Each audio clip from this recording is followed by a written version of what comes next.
నాకు వారం రోజులు ఆదివారం అయిపోయిన తర్వాత పని దొరకాల. నాకు జాబ్ లేదు, పర్మనెంట్ జాబ్. ఆదివారం సెలవు ఇస్తానన్నా కానీ సెలవు అన్నారు. నెల జీతం అయితే నాకు ఆదివారం సెలవు కావాలని అనుకున్నాను. అయితే కుదరదని అన్నారు. అయితే నేను ఆలోచించా, 6 రోజులు పని చేయించుకోండి, 6 రోజులు పని చేయించుకోండి, ఆదివారం మాత్రం నేను రానని చెప్తే చర్చికి వెళ్ళాలని చెప్పారు. నాకు అట్లా కుదరదన్నారు. సరే నాకైతే ఆదివారం సెలవు కావాలండి, కుదరదన్నారు. ఆ జాబ్ ఇవ్వలేదు. సరేనా మెలకొని ఉంటున్నా, ఏం చేయాలని ఆలోచిస్తున్నా. రాష్ట్ర గారు చెప్పేటప్పుడు నువ్వేం చేయలేదు, ప్రార్థన ఒకటి చేసి నువ్వు అదొకటి చాలు అనండి. ప్రార్థన చేయగలే వాళ్ళు ఏమన్నా డ్యూటీకి ఇచ్చారు. అప్పటి నుంచి ఆదివారం నుంచి శనివారం దాకా పని దొరుకుతూనే ఉంది. ఆదివారం అప్రోజు సెలవు దొరికింది. సెలవు దొరకదు, నేనే పెట్టా. పిలిచినా కానీ నేను రానని చెప్పా డ్యూటీ. ప్రతి నెల అంతే జరుగుతుంది నాకు. ప్రతిరోజు ఆరాధనలో పాల్గొంటున్నా, మీ అందరూ చూస్తూనే ఉన్నారు. నిన్న జరిగింది మిస్టేక్ ఒకటి జరిగింది. నేను పెట్రోల్ బంక్ లో పనిచేస్తాను. కొద్దిగా పెట్రోల్ పోయింది కింద తిన్నాక. దానికి అతనికి డబ్బులు ఇవ్వకుండా వెళ్ళిపోయాడు. మాస్టర్ గారికి చెప్పా 9:30, 5 ఆ టైంలో. సరేలే వస్తాయిలే ప్రేయర్లో పెడదామని అన్నాడు. నైట్ నేను ప్రేయర్ చేస్తా ఉంటా 12ంటికి పడుకునేటప్పుడు. ఉదయం మళ్ళీ 3ంటికి ప్రార్థన తీసుకుంటా ఉంటా. ఉదయం నైట్ 12ంటికి 1 గంట దాకా ప్రార్థన చేసుకొని పడుకున్నా. మళ్ళీ 3ంటికి లేచి మళ్ళీ ప్రేయర్ చేసుకున్నా. ప్రేయర్ చేసుకుని అయిపోయిన తర్వాత ఆలాపన వచ్చింది. ఏదో వస్తే కనబడింది. ఉలిసి పడలేసా, అలారం మోగింది. మళ్ళీ ప్రార్థన చేశా, దేవుడా నిన్నే నమ్ముకొని నీ గాడికే వస్తున్నాను, నాకెందుకు జరుగుతుంది ఇలాగా అని ఆలోచించా. డ్యూటీ అంతా అయిపోయింది, లెక్క అంతా అప్పు చెప్పాము. తప్పితే మళ్ళీ అదనే వచ్చి ఆ డబ్బులు తిరిగి ఇచ్చాడు. ఎంతైతే తగ్గిన 1,450 రూపాయలు తగ్గినాయి.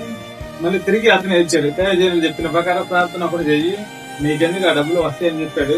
మాస్టర్ గారు చెప్పినట్టు చేస్తున్నాను, నాకు అన్ని సక్రమంగా జరుగుతున్నాయి. నా కొరకు ప్రార్థించిన బిడ్డలందరికీ వందనాలమ్మా. దేవుడి సాక్ష్యము దీవించునుగాక. ఆమేన్. మరి ఇజ్రాయేల్ పక్షమున చేసిన కార్యమును బట్టి అందరం స్తోత్రాలు చూద్దామా? స్తోత్రం స్తోత్రం స్తోత్రం స్తోత్రం స్తోత్రం స్తోత్రం స్తోత్రం స్తోత్రం. ఆమేన్. నుంచి నాకు పార్ట్ నొప్పి వస్తుంది, ఒక పక్క తలనొప్పి వస్తుంది, నైట్ కూడా వస్తుంది. ఇది వరకు ఉదయం 6 నుంచి సాయంత్రం 3-4 దాకా తలనొప్పి తగ్గేది కాదు. అలాంటిది నైట్ కూడా 4 రోజుల నుంచి విపరీతంగా తలనొప్పి వస్తుంది. నేనైతే మనసులో పిల్లలకు కూడా ఎవరికి చెప్పదా తలనొప్పి వస్తుందని. మొన్న దైవజనుడు శుక్రవారం నైట్ నేను దైవజనుడు చెప్పాను, అయ్యా నాకు తలనొప్పి విపరీతంగా తలనొప్పి వస్తున్నాయా, ప్రార్థన చేయ అంటే నా తెలిసిన చేసి ప్రార్థన చేశాడు. నాకు ఆ రోజు నైట్ నుంచి ఈ రోజు వరకు ఇంకా నాకు తలనొప్పి లేదు. దేవుడు నామని వందనాలు. చిన్న సాక్ష్యం దేవుడు దీవించిన కాక. ఆమేన్. కుమారి గారి పట్ల దేవుడు చేసిన కార్యం బట్టి స్తోత్రాలు చూద్దామా? స్తోత్రం స్తోత్రం స్తోత్రం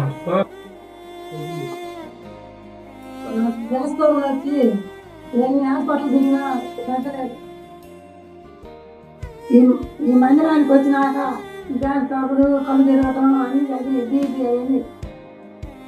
అదే ఈ మందిరానికి వచ్చిన తర్వాత పాపి గారికి వచ్చినాక నాకు తగ్గి ఒంట్లో బాగుంది. అల్లుడు సంకలని అల్లుడు మూల పడిపోయాడు. అల్లుడికి తగ్గలేదు. తగ్గపోతే నేను పాపని నీకు నీ అల్లుడు ప్రాణం పోతాడు, నీ అల్లుడు నేను కట్టినాడు అని చూస్తున్నాను.